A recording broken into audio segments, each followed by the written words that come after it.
Hi friends, welcome to my channel Computer Basics. I am Anil. We are discussing now the function concept and we have taken the example of C language. Okay, why? Because C is completely procedural language, so it is easy to understand the concept, but it is required to all the languages. In my last class, I have not changed the program. In my last class, I have discussed a function which do not send any data from main function to add function, neither it sends some data from add to main function. Means we know that in user defined function, data can be passed from main function to add function, from calling function to called function. We can send data, and we can send data from called function to calling function. Okay, the data which will go from calling to called, it is called argument,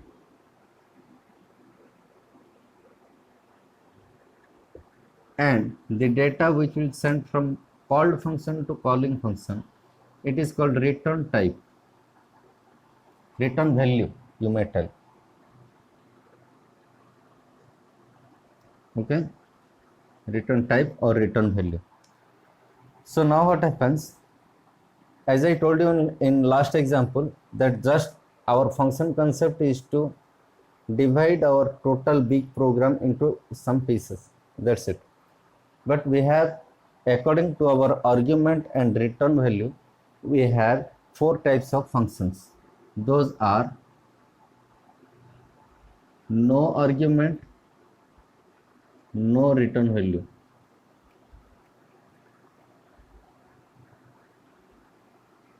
No argument but return value. Okay. In this type, there will not be any argument, there will not be any data flow from main to add, from calling to called, but some data will return from called function to calling function. Third type is argument is there but no return. Fourth type is argument is there plus return type is there. So out of these four type of data, basing upon the argument and return type, four types of function is there. Out of these four, first one we already have discussed, where neither we send any data from calling function to call function, nor we send data from called function to calling function. Just we call the function and the function executed and the output is displayed here only. Okay. Now I have not erased the program intentionally. By slight change we can go for the next level, next type of function, no argument but return type. The same program I will do without argument with some return value. Okay. Now what happen, I will change a slight one statement in the function. I have calculated the result, I have calculated the sum, and I have printed here only. So what will I do? I will, after calculation, I will not print it here. I will return the value. Return S. I can return any value. Okay. So I am returning the S value here. So I am returning means returning to whom? Definitely to the call function, to the calling function. Okay, data will go from call to calling function. So some return value will go. In this case, what is the return value? S. So S I am returning from where to where? Called function to calling function. Okay. So basing upon this statement, I have to change something in my program. That's it. So first of all, our return value is an integer type. So in function declaration and definition, change the return type. Return type is void here, make it int. Return type is void here, make it int. In function call, there is no return type, so no change. Okay. Now, when the S value will be returned, where, as I told you, whenever compiler will get a function call, function definition is started, function definition is executed. After executing the function definition, again control goes back to that position. Okay, now this statement compiler will read as s. Okay, that means compiler will read this statement, the value of this statement is s. So you can write add, compiler will read it as s. Why? Function, after function call it goes to definition, in definition some result came s. So when result s came, result is returned. Here a slight change in arrow mark I will do.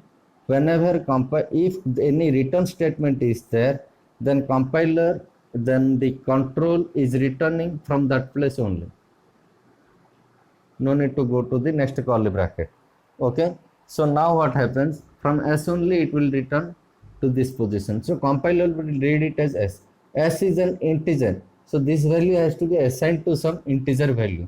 That's why in main function I will declare an integer value, integer variable, and I will write sum, that integer is equal to add function. So what happens, see, this sum is the integer variable where it is declared in main function. So in memory also we will do that. In main function there is a sum variable. Okay, function call, definition, two values entered. Now control is where? Control is there in add function. In add function two values are entered. So suppose two values are 10 and 20. Result is calculated 30. Now result is returned. Result is returned to this place. Okay, so now add value will be s. So compiler will read this statement as sum is equal to s. So s value will be s value of add function will be assigned to sum. Now what is the s value of add function? 30. That will be assigned to sum of main function. See, variables are local. XYS is local to add. It is activated in add. As and when return statement executed, all those variables got that. Okay. Only the S value 30, that value is going to the calling function. Okay. And that value is assigned to the left hand side operator. Now I have printed the value here. That value came to main function. In main function I can print that printf result is equal to %d s, not s. In main function it is sum.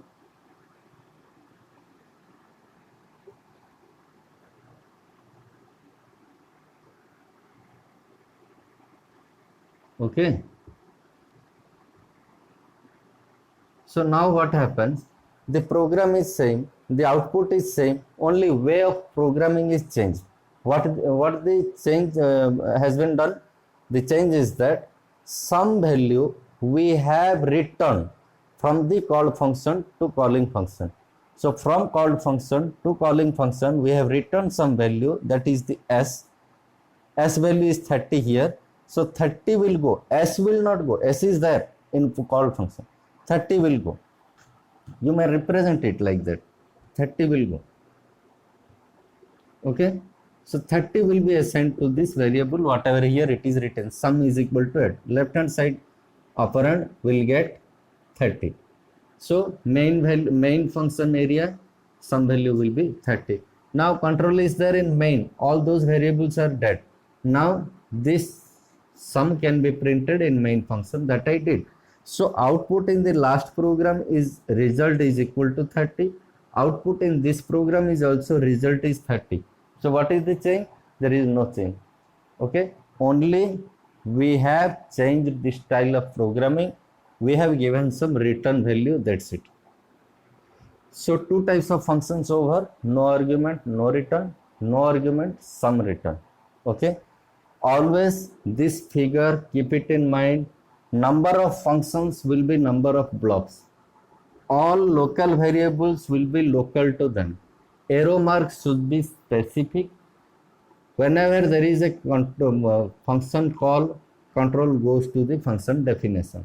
After executing function definition, control comes back to the same position from where it has gone. Okay, now next execution is taking place. In this way, function is working and data is passed from call function to calling function.